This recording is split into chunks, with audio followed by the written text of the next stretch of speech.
when I started in Madrid, I used to drive to my classes every morning. I got out of bed, got into my car, got out of my car, got into class, and all the way around. Life was perfect for me. Until one day, my engine overheated on my way to school. And it wasn't such a big deal. I just took it to a dealership. They told me it will cost me around $500. And still it was fine. I will talk to my dad. He will probably pay for me because I don't have any money. And my dad was still perfect. However, my evil dad decided that I was old enough to pay what I owe. And my perfect life finished there. Until I decided to use the Metro system to go to class. The first month using the Metro system, I saved 290 euros. And of course, from that day on, I used the Metro system not only to go to class, but to move all around the city. Hello, my name is Lorenzo Rubio, and I am a representative of the Transportation Ministry of Madrid. And San Andres University told me that you guys are studying abroad next year in Madrid, which by the way is a great idea. And I'm here to present you the best way of moving around the city. I'll talk to you about its benefits.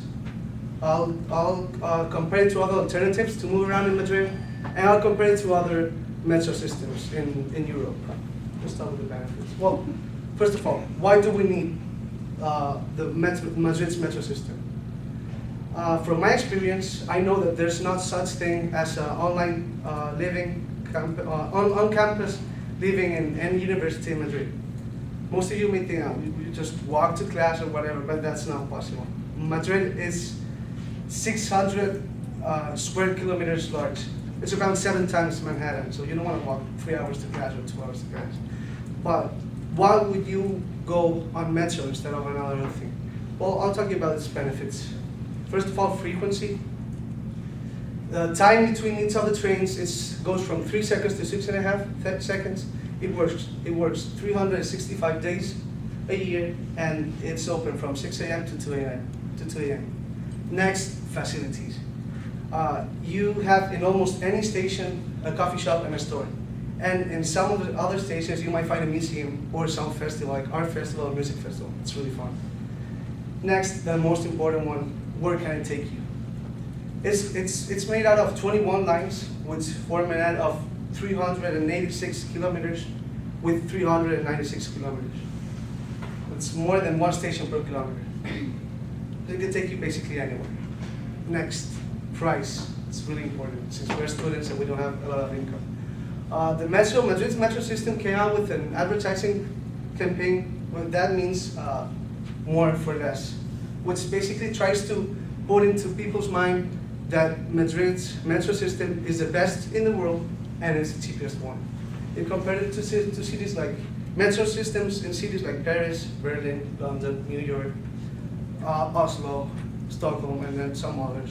And it was the cheapest one and the best one, I will say.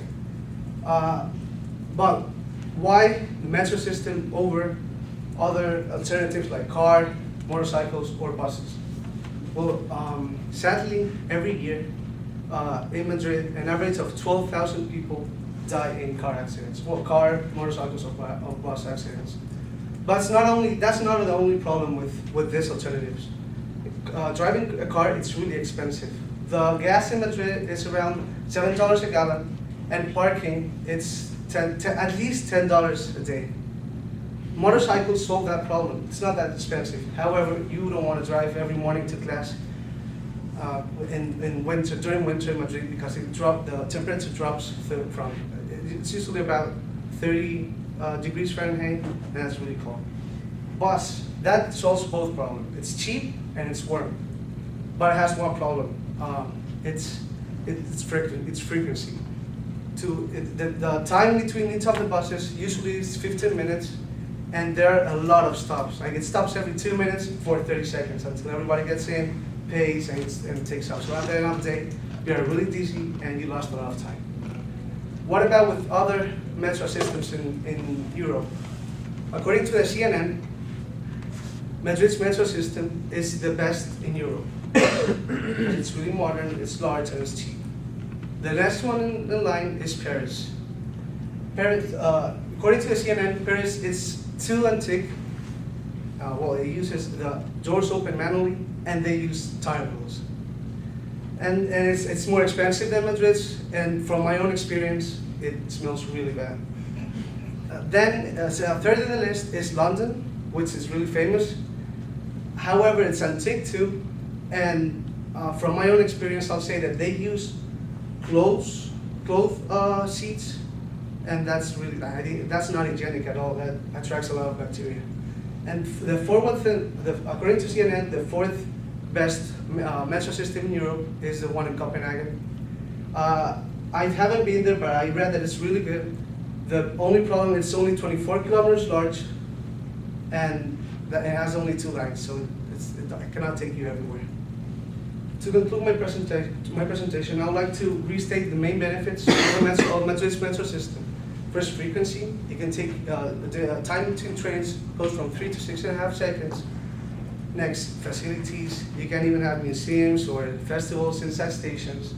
Then, where does it take you? Basically everywhere. It has 386 kilometers net railroad.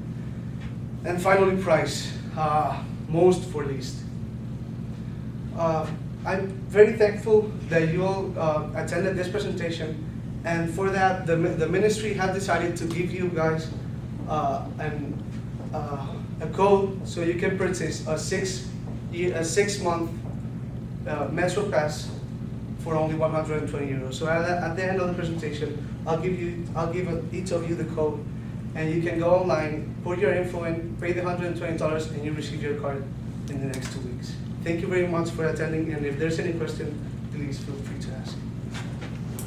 Yes. Does the metro system offer Wi-Fi? Yes, it does. Is it free? It is free.